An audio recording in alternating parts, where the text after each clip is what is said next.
An investigation is underway tonight into claims that Metro Police ranking officers worked to pass a bill on the state level that stripped powers from police oversight agencies across the state. It is a story that you saw first on Fox 17.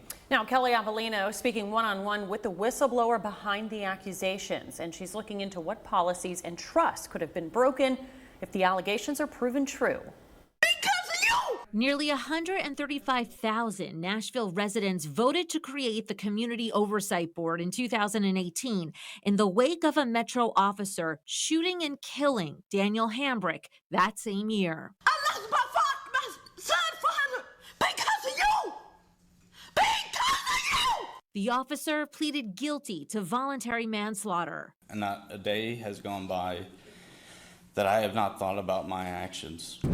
6 years later, this 61-page whistleblower complaint alleges that MNPD command staffers worked in secret to help pass a law gutting the ability of civilian oversight boards in Tennessee, with Chief Drake allegedly knowing about it. Nashville's Now Community Review Board says it's been hamstrung since, not able to get the same police documents and body cam video to vet allegations of officer misconduct. We witnessed one of the country's most robust forms of police oversight happening in Nashville to change before our very eyes. That change was aided by a Nashville deputy chief and assistant chief, according to retired MNPD Internal Affairs Lieutenant Garrett Davidson. He says those higher-ups worked with legislators behind closed doors. And that is something that I think loses the respect, the trust, and the confidence of the people they serve. You believe they helped craft the actual language? Yes.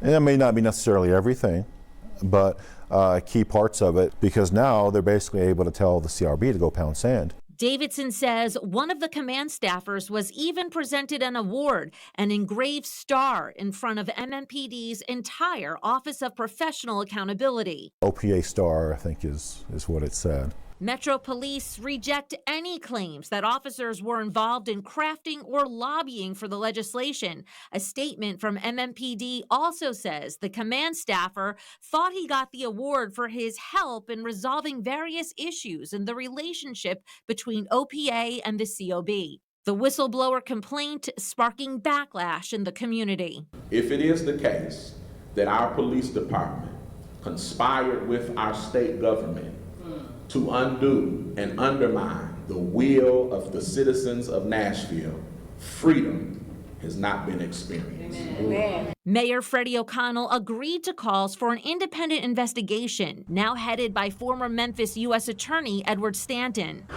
I took a deep dive into MNPD policies. A Metro policy analyst who asked not to be named says conduct unbecoming of an officer could apply here. Another section states that officers shall not engage in any political activity when acting as an agent of the department, attired in the uniform, or displaying any insignia. And they can't use their power or authority in any manner, directly or indirectly, to aid any political party. So whether or not the alleged actions of the officers were on or off the clock could become a factor here. And if those officers were out of uniform, the Metro policy analyst still questions if a command staffer helping craft a law could truly be separated from acting as an agent of the department.